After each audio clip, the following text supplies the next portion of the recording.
दोस्तों, मैं किसी पार्टी से प्रतिबद्ध नहीं हूं। जो पार्टी देश के हित का कार्य करती है, समाज के हित का कार्य करती है, अमीर गरीब छोटे बड़े सभी एक एक नागरिकों के हित का कार्य करती है, वही पार्टी मेरी है। मैं किसी पार्टी का प्रतिबद्ध नहीं हूं और ना ही कहता हूं कि कोई पार्टी अच्छी है या बुरी है। सभी पार्टियां अपने आधार पर खड़ी हैं। सभी पार्टियों का एक निजी विचार है। सभी पार्टियों का एक एक अपना अपना एक सुविचार है। कोई पार्टी पूर्णतया बुरी नहीं होती, कोई पार्टी पूर्णतया अच्छी नहीं होती है। इतने दिन हुए, इतने वर्षों हो गए भारत को आज़ाद हुए। सवाल तो ये भी उठता है कि अगर पार्टियां अच्छे कार्य करती तो मैं दावे के साथ कहता हूं भारत का संविधान इतना जटिल और इतना विस्तारित है कि आज जो भिखारियों की संख्या दिखती है या फिर आज जो गरीब को कोटे का गल्ला खाने पर मजबूर किया जाता है, मैं ये नहीं कहता कोटा का गल्ला मजबूरी है, लेकिन विचार कीजिए कि आज हमारे भारत में जो अर्थव्यवस्था बिगड़ा है, इतने दिन हो गए हैं आज़ादी के, ऐसी नौबत ना आती। विकास केवल सड़क तक ही नहीं है। विकास, एक बार सोच कर देखिए मेरे मित्रों कि नव युवकों को रोजगार की जरूरत है, कोटे का गल्ला की जरूरत नहीं है।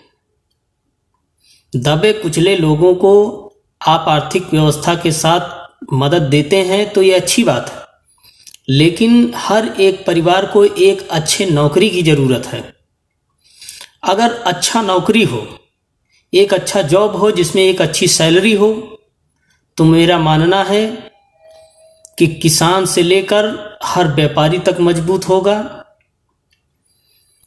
और किसान को किसान में होने वाले आय व्यय को विस्तार करना, किसान की एग्रीकल्चर फार्म को बढ़ोतरी देना, ये देश के विकास का जटिलतम का एक हिस्सा है। और जो कार्य करना चाहिए, आप समझ सकते हैं कि देश का किसान ही देश की आधारशिला है। देश का नौजवान देश का भविष्य है। अगर किसान और देश का नौजवान ही मजबूत नहीं हो पाएगा तो फिर कोटे का गल्ला और पेंशन इत्यादि प्रकार से लुभाने का जो प्रयास आप करते हैं, ये असफल है। हमारे देश की जो इकाई मजबूत होनी चाहिए, वो इकाई तो मजबूत नहीं करते आप। फिर किस प्रकार से आप राजनेता हैं? हम हर राजनेताओं से सवाल करते हैं कि राजनेताओं बताओ, क्या अपने किए गए वादे से मुकर तो नहीं गए? अगर आप अपने किए गए वादे से मुकरे नहीं हैं तो कौन सा विकास हो गया, हमको बताओ। क्या बदल गया है? अभी भी बेरोजगारी है, अभी भी जनता त्राह त्राही मचा रही है। तमाम तरह के सवाल उठते हैं। केवल चुनाव आते ही आप वोट मांगने के हकदार बनकर कैसे आते हैं? सवाल तो उठना चाहिए। केवल हमारा अपना पर्सनल वास्ता नहीं है, हम अपने देश के तमाम नौजवान, बेरोजगार नौजवान और किसानों की तरफ से ये बात रख रहे हैं। यहीं तक सीमित नहीं है, तमाम व्यापारियों की भी शिकायतें हैं। हर प्रकार के लोगों की शिकायत है। हर लोगों की मांग है कि भाई क्या विकास हो गया। ऐसा नहीं कि विकास नहीं हुआ है। मैं जहां तक देख पाता हूं, हमने जिसको वोट दिया है, पहले से कुछ ना कुछ बहुत कुछ बदल गया है। लेकिन क्या एक नेता के भरोसे देश चलेगा?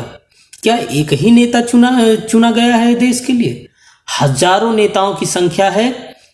एक नेता, दो नेता या तीन नेताओं को छोड़कर कोई ऐसा नेता हो जो मेरे सामने आए और कहे कि हमने किए गए वादे हमने पूरे किए। किसी के सुर से सुर मत लहराइए। आप अपनी बात बताइए, आप अपनी बात रखिए, आपने देश के लिए क्या किया है? जवाब में यही आएगा ना। अगर हाँ है तो फिर सवाल उत्पन्न कैसे होते हैं? कौन सा किसान भैया खुश है? कौन सा रोजगार दे दिया है नवयुवकों को? हर साल लाखों की संख्या में विद्यार्थी बीए पास करते हैं, कोई डिप्लोमा करता है तो कोई इत्यादि प्रकार से कोर्स करता है। बताइए कितने जॉब की संख्या बढ़ती है? संख्या नौजवानों की बढ़ती जा रही है और जॉब वैकेंसी नहीं बढ़ती है। बताओ, ये जो विद्यार्थी अपनी एजुकेशन लेकर, सर्टिफिकेट लेकर निकलेंगे तो कहाँ नौकरी करेंगे?